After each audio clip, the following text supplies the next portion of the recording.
great story about Nip. But with Pac, how was the studio? How was it different working with Nipsey and then working with Pac? I feel like they had a lot of components. I mean, I wasn't actually in the studio with Pac, but I was in the studio with the Outlaws, which is like identical to him. Right. Yeah. It was one and the same, but it was different. Okay. It was different because Pac was all about making the music, content.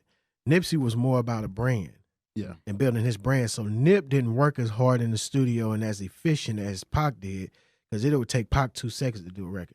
I did 30 songs with the Outlaws in like less than a week. Damn. Wow. But recorded them from But beginning Snoop to said that Pac brought that work in. That's what he did. That's how he was. Nip work ethic was building my brand, making the marathon, making the victory lap a brand. That was his whole thing. And then he had a lot of agendas for his city and his hood. Yeah. So he put all of that shit before recording records. But then he was a perfectionist too, though. This before when we did the first Blue Laces, I did the record. We was in New York. We stayed in New York for a week. So you did the Blue Laces 1 and Blue Laces? Both.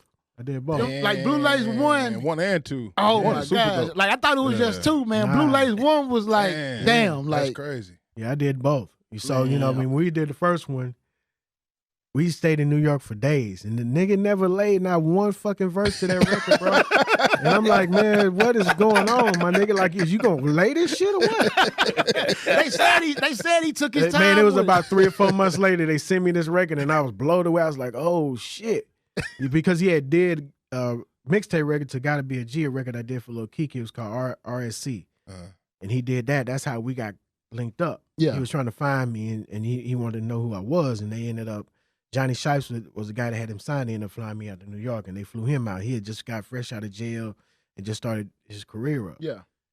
And bro, I was like, okay, I listened to the record that he did. I said, oh, this is dope. This nigga can rhyme. So I'm going up there. I'm thinking, okay, well, nigga, I'm finna get in the lab. He home. He about to spit all day. Nah, this nigga ain't do shit. You know what I mean? I'm like, what the fuck is going on with this nigga, man?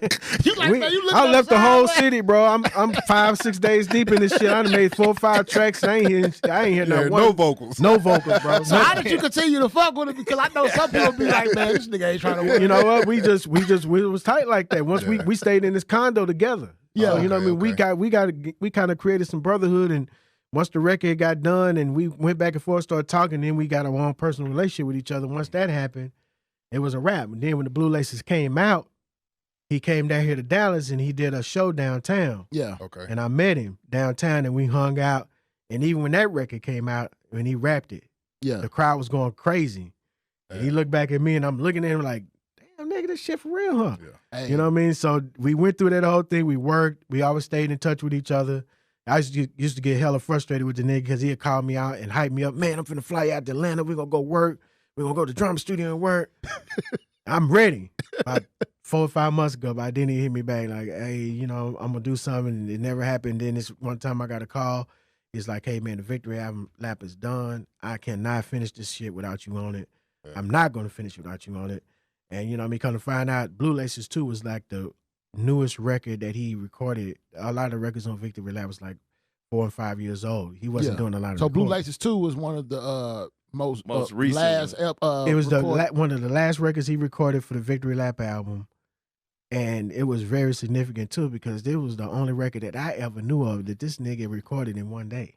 But it came from a real place though. When he bled on the I couldn't believe that this nigga sent me the record back a day later. He's like, man, I'm finna send you the record. I said, send me what? Yeah. Right. Send me the shit. When you got it, you was like, man, I gotta hear him listen to this. I was shit. blown away. And And then he had sent it to LeBron. LeBron was listening to it on the Instagram. Yeah, that's when I first heard it. Okay. That's when I first heard it when LeBron was playing in the back. You know, I feel like he the A&R of the rap game, like the shit go through him. Like I'm trying to get him to do the intro for Blue Laces 3 because actually, when he was playing in his first NBA Finals, when he took his headphones off and he was in the locker room.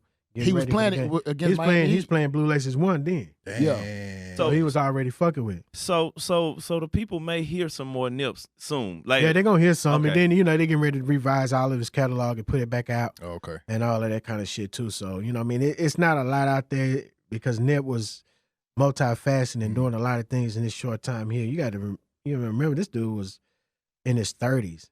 Yeah, but he was had the young, wisdom man. of a much older man. You know what I mean? His poise and character, and he developed that over the years because I've seen him develop from the Crip nigga from the streets to that